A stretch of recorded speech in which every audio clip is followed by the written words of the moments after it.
Soy Chema Urquijo, de Llodio, Álava, Euskadi, España, país España. He participado en el gobierno vasco, fui primero director de Derechos Humanos, luego fui asesor de la Dirección de Atención a Víctimas del Terrorismo, con posterioridad he estado en el Ayuntamiento de Madrid como responsable de memoria de la Oficina de Derechos Humanos y Memoria, y actualmente soy asesor en el gabinete del Ministerio de Cultura. Y al mismo tiempo fui candidato por Más País en Vizcaya en las últimas elecciones generales de 2019.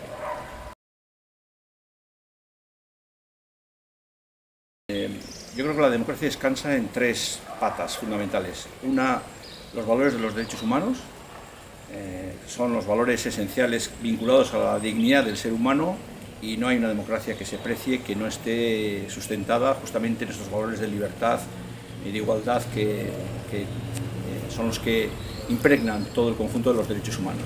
En segundo lugar, diría que la tolerancia y el respeto, es decir, la aceptación de la diversidad, entender que hay gentes que piensan de manera diferente, respetarlo, y que se construya sobre eso el juego de las mayorías, a partir de qué opciones o qué ideas políticas tienen mayorías. Pero la idea de respeto y de tolerancia es fundamental para la democracia.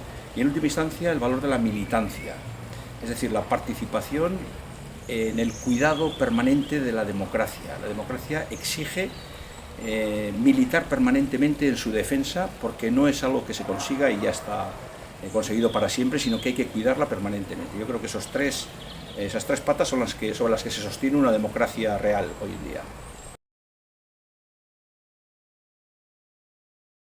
Bueno, a partir de la consideración de esto último que he mencionado antes, ¿no?, de la necesidad de militar en la democracia y de cuidar la democracia, mi impresión es que la gente joven no tiene la sensación de que esto tenga que ser así. Es decir, la sensación es que la gente joven cree que la democracia está ahí y que no hay que hacer nada por defenderla. Probablemente los que somos de otras generaciones y hemos conocido la falta de democracia, esto es un poco responde al principio de valorar, solo valoras aquello que tienes cuando dejas de tenerlo. Y en este caso probablemente la gente joven no tiene esa referencia de ausencia de democracia para valorar lo que significa, ¿no?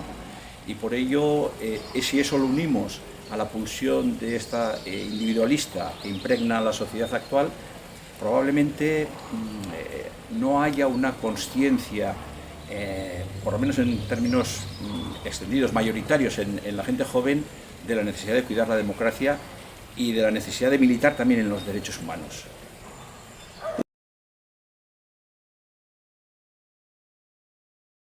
Primero hay que indicar que en política no solamente se hace política desde los partidos políticos, que son la herramienta natural y la herramienta constitucional para participar en política, ¿no?, establecida en la Constitución.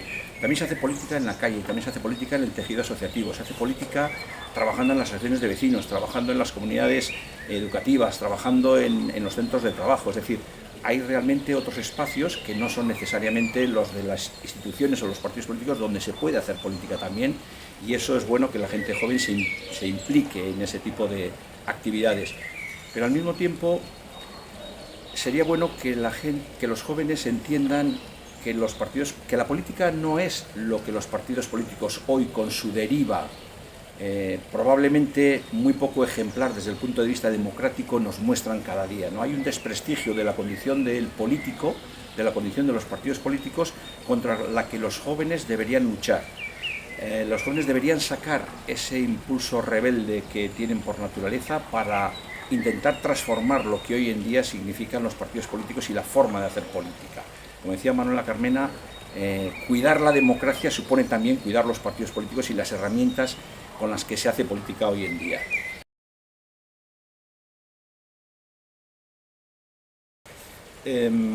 Yo me acordaba, cuando leí las preguntas que me trasladas, me acordaba de aquella frase de Antonio Machado, de haced política, porque si no la hacéis, habrá alguien que la haga por vosotros y probablemente contra vosotros.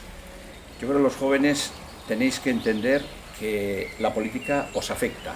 Que vosotros paséis de la política no significa que la política pase de vosotros. que al final las posibilidades que tengáis de estudiar, las posibilidades que tengáis de trabajar, las posibilidades que tengáis de emanciparos, de conseguir una vivienda, etcétera, etcétera, depende de las políticas concretas que se hagan. Y eso os afecta, y como os afecta, tenéis que implicaros en eso, incluso aunque no sea más que por vuestro propio interés, no ya solo por ese sesgo solidario que sin duda también caracteriza a la gente joven.